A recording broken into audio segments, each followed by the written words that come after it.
going on, guys? Great Disciple back with another gameplay. And do you see something different? I see something different.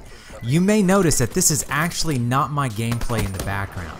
One of my subscribers, I've spoken about him before, I've played with him a couple of times. His gamer tag is Elite Ho-Ho.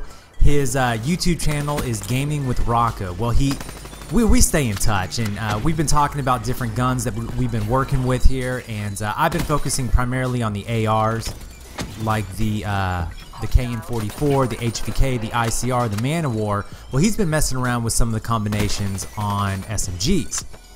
And he contacts me on Twitter and he says, man, I got a crazy gameplay.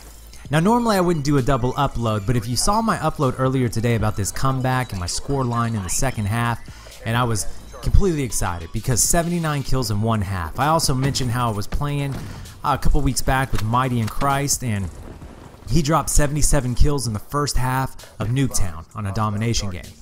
Well, Rocco over here, in the first half he goes 29 and 14, but he finishes the game 142 and 26. Absolutely crazy. Absolutely crazy. I think that's, what is that, 113 kills in the second half alone. Now, I've always spoken about Nuketown. It's kind of like, let's look baseball terms. How's that? You know, you have all these records in the Baseball Hall of Fame and everything, but occasionally we have tarnished records. They put an asterisk by them, like Barry Bonds' home run record because of the steroids. You can kind of do the same thing with Nuketown. You know, you have all of your records for all the maps outside of Nuketown, and then for all the ones with Nuketown, you put an asterisk by them. But I got to tell you this, 113 kills in one half. Wow. I don't care if it's on Nuketown or whatnot. 113 kills in one half of a game. And by the way, he loses. Isn't that how it always goes? Man, my highest scoring gameplays on Nuketown, I always lose. Always lose. So let's talk about his setup real quick. He's running the Weevil. He's got the ELO sight, stock, grip, fast mags. Now here's where it gets interesting. His perks are fast hands and Ante-Up. Wow. He's running kinetic armor and a Simtex. His score streaks are UAV, Wraith, and Wraps. Interesting choice not using the hater, but I like it because you can constantly cast that UAV on Nuketown, whereas if you don't get your UAV, I mean, you may not get your streaks but once or twice a game, so it's only 2 haters, whereas you could probably call in 10 to 15 UAVs. Great choice. I like that choice a lot. Let's talk Ante-Up. Ante-Up is an interesting perk. It's a perk that I think I'm going to start experimenting with. Game first dropped, I think it went up to 50, 75 points, and they buffed it to 100. Still nobody used it, but now they buffed it to 150. Now it's getting interesting. And I mean, the viability of this perk is growing and growing and growing. I still wish they would come back to like the old hardline setup where it was an extra, what was it, 20% on everything. I like that better, but Ante-Up, just starting with it, what is it? You start with that, you cap a flag, kill 2 guys, UAV. Pretty interesting perk. I may start running with it. Noticing that on Nuketown, you know, the sound perks are worthless. You play hardcore, tac mask is worthless. Flak jacket doesn't really do a whole lot, so I like the fast hands. I like the Ante-Up. I'm gonna go for it. I'm gonna try it. You guys try out this Weevil. I thought it was perfect too, so the gameplay is absolutely amazing. I want to talk about one quick thing before I'm done here. I think I got a minute or so.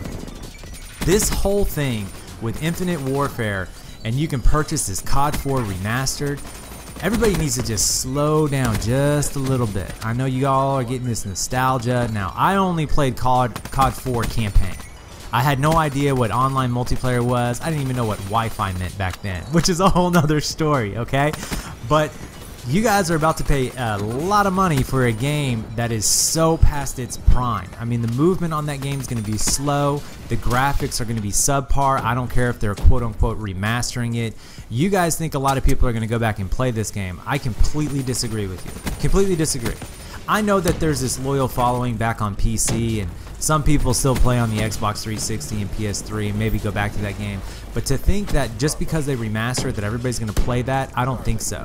I think the player base will stay at Infinite Warfare, and a very small, very small fraction will play COD 4. Save your money.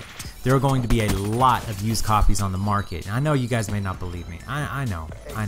I don't believe it. I don't believe it's going to happen. But I am still really curious if they're going to basically resell COD 4. Does that mean Black Ops 1 is not going to be backwards compatible? I mean, it would make sense at this point, especially if they see sales go.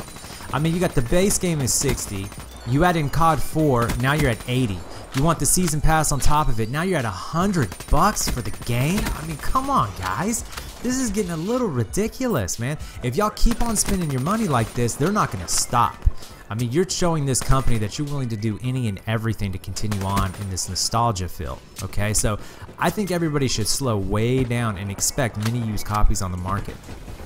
I may actually try COD 4 again. I don't know. I never really played it, like I said. The campaign was fun. All right, you guys, go check out Rocco. Amazing video in the background. 113 kills in 1/2. Wow. Hit that thumbs up button. Leave a comment down below and subscribe for more. I'll see you guys in the next one.